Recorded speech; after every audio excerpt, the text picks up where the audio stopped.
오늘 본문은 그때라는 말로 시작하고 있습니다. 그때가 언제일까요?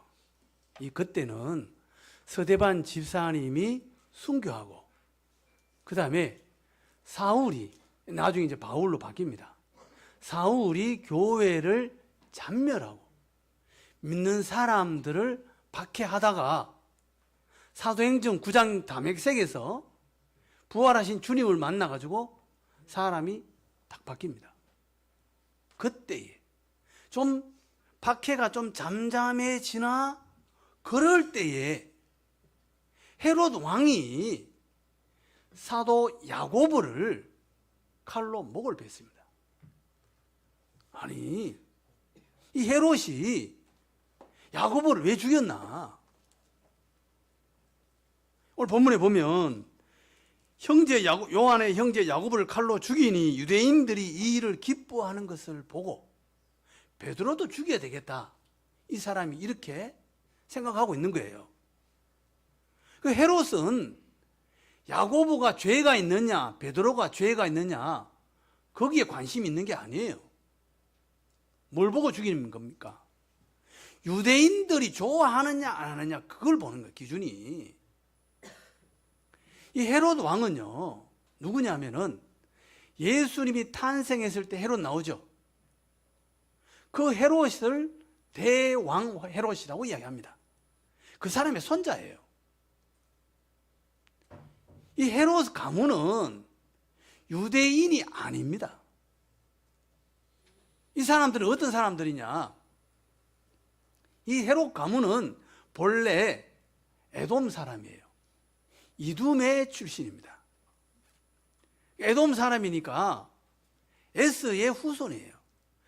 에스의 후손은 이스라엘의 왕이 될 수가 없는 사람들이죠. 그런데 이 사람들이 어떻게 왕이 되느냐? 이 당시 이제 로마가 다스리는 시대니까 로마에게 잘 보인 거예요. 그래서 로마 황제가 이 집안 사람들을 왕으로 임명을 한 겁니다. 그래서 이제 대왕 헤롯이 있고 그 손자가 헤롯 아그리파 1세라고 이야기합니다. 이 사람이 왕이 되었어요. 왕이 되었는데 문제가 뭐냐면 이 사람들 자기들이 유대인 출신이 아니기 때문에 다윗의 후손이 아닌데 왕이 됐잖아요. 그러니까 유대인들이 좋아하겠어요? 싫어하겠죠. 그래서 폭동을 일으키면 로마 입장에서 너 왕으로서 자격 없어 이랬다는 거죠. 그래서 이 사람들은 유대인들의 환심을 살려고 굉장히 노력합니다. 그래서 예수님 당시의 성전, 그 큰 돌로 지은 성전, 제자들이 주님 앞에서 자랑했잖아요. 이 큰 들을 보십시오. 46년 동안 지었습니다. 그런 자랑합니다. 헤롯 대왕 때 성전을 짓습니다. 80년 동안 지어요. 그 성전을 짓는 이유가 뭐냐? 자기들이 하나님을 섬겨서가 아니에요. 유대인들의 환심을 사기 위해서. 야고보를 죽인 이유도 뭡니까? 유대인들의 마음을 사기 위해서 죽인 거예요. 죽이고 보니까 사람들이 너무 좋아하는 거야. 그래서 그래? 그렇다면 베드로도 죽이지. 이렇게 된 거예요. 야고보 사도가 순교를 당했는데 이때 만약에 그 당시에 TV가 있었다면 TV에 어떻게 방송을 했을까요? 이럴 수가 있나? 정말 마음 아프다. 이렇게 방송이 나왔을까요? 여러분 어떻게 생각하세요? 어쩌면 기자가 나와가지고 야고보가 사도가 살던 그 바닷가에 그 동네 사람들하고 인터뷰를 했을 수도 있겠죠. 야고보에 대해서 어떻게 생각합니까? 그때 그 동네 사람들이 좋은 말 했을까요? 네, 일찍 알아봤습니다.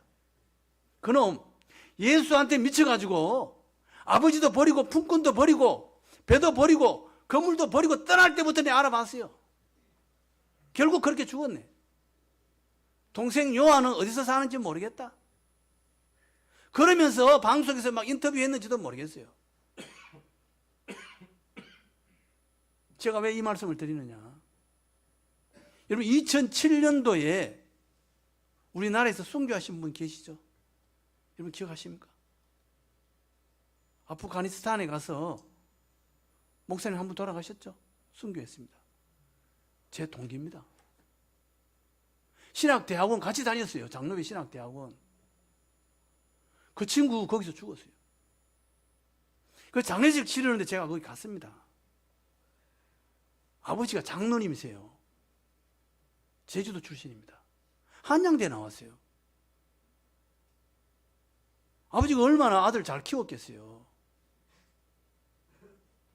그 돌아가셨는데 아버지가 우리를 맞이하더라고. 근데 거기에 뭐가 있느냐? 읽던 책하고 신발, 샌들, 아프가니스탄에서 가져온 신발, 샌들이 그거 있더라고요. 신발이 모래에 쩔어 있고, 흙모래에 쩔어 있고, 거기에 막 물자국 같은, 눈물 자국 뭐 이런 거 있잖아요. 물이 뚝뚝 떨어진 그런 물자국이 거기에 그대로 있더라고. 그래서 문상하고 왔는데, 생각해 보세요. 그때 TV에서 정말 마음 아프다 이렇게 나왔습니까? 왜 거기 가서 개 죽음 당하냐? 그렇게 말하대요.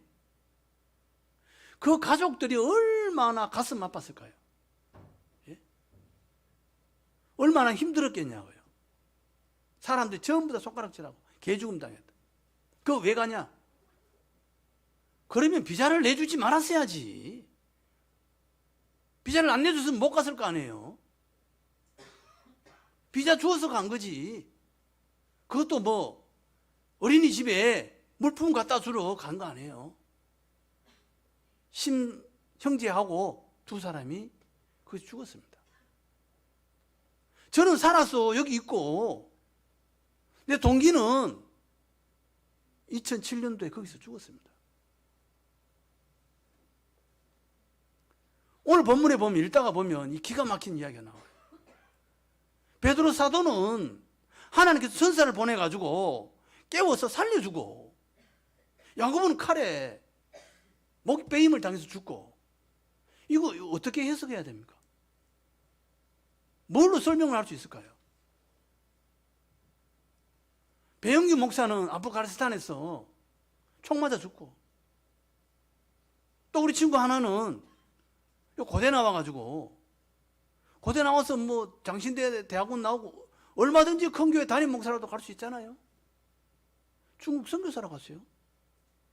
중국 선교하다가 쫓겨와가지고 거기서 얼마나 고생을 했으면 간암에 걸렸어요. 간암 걸려가지고 수술했는데 돌아가셨어요. 그 사람은 죽고 나는 살아있어요. 이걸 뭘로 설명을 할 수 있을까요? 왜 야고보 사도는 죽었을까? 우리는 알 수 없습니다.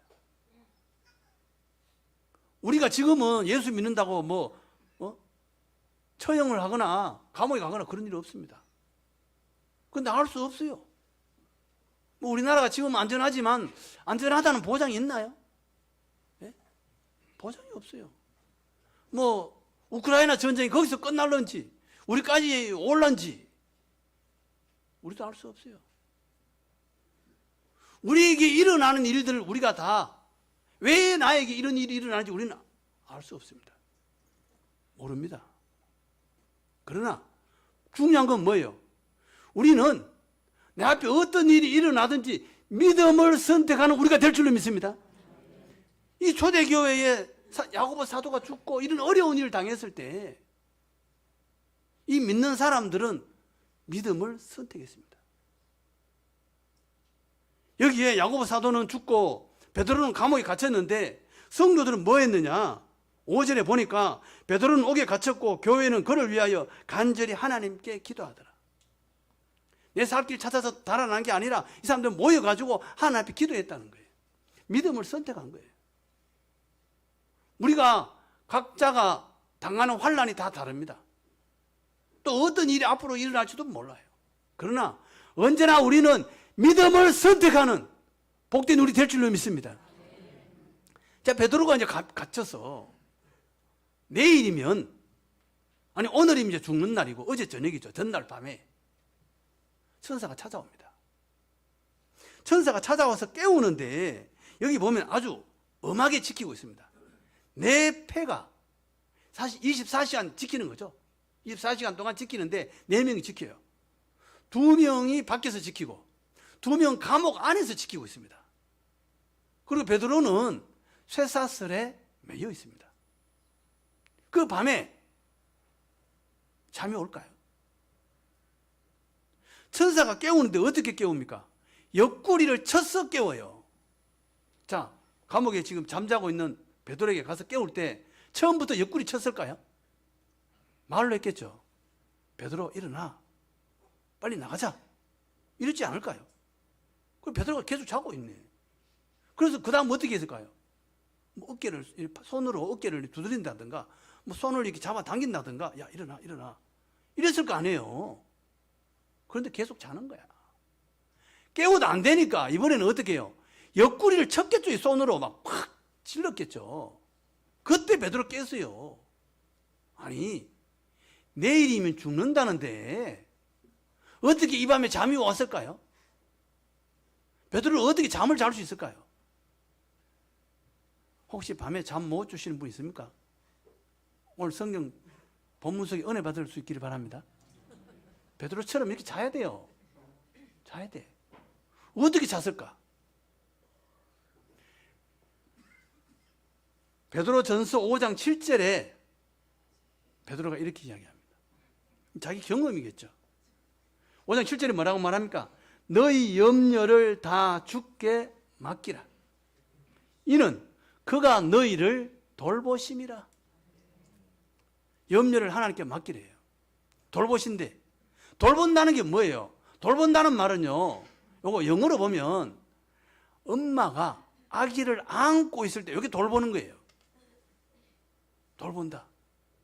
엄마가 아기를 안고 있으면 아기가 걱정할 게 있어요, 없어요? 걱정할 게 없어요. 예?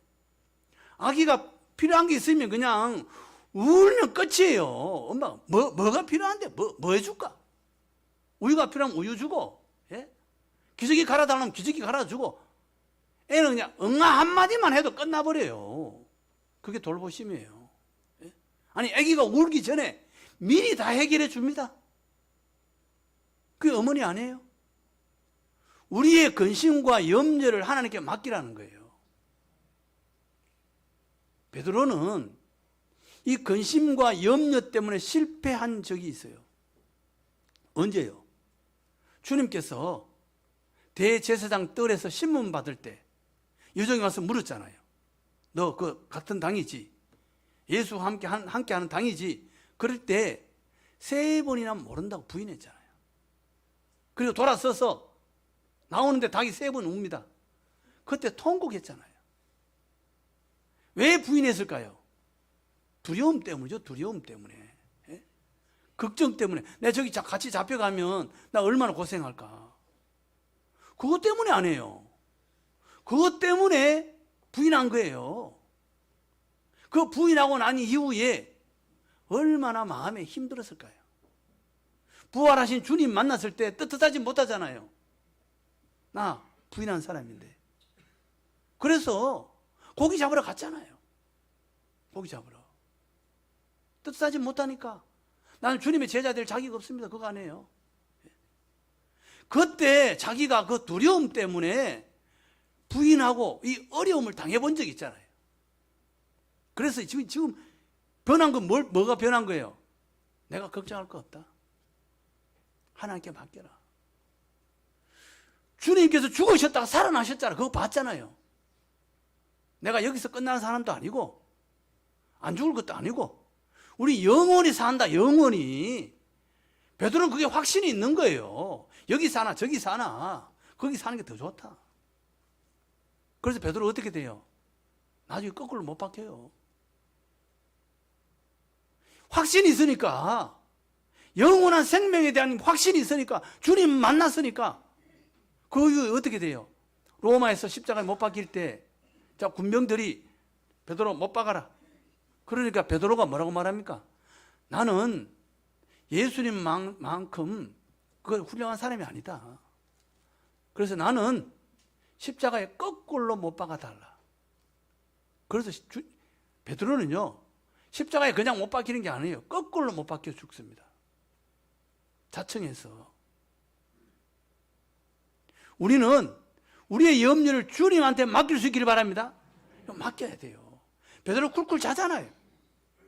이 잠자는 베드로, 하나님께 자기의 모든 것을 다 맡긴 베드로, 이 베드로를 천사가 깨워서 그 감옥에서 나오게 합니다.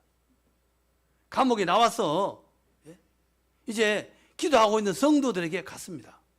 문을 두드리니까 로데라 하는 여자아이가 먼저 나왔어요. 나왔는데 베드로가 문 열어라. 그러지 않았겠어요? 누굽니까? 로데인데요. 로데야, 문 열어라. 나왔어. 나 베드로야. 그랬겠죠. 그 로데가 딱 들어보니까 베드로예요. 너무 반가운 거야. 그래서 문 열기 전에 뭐예요?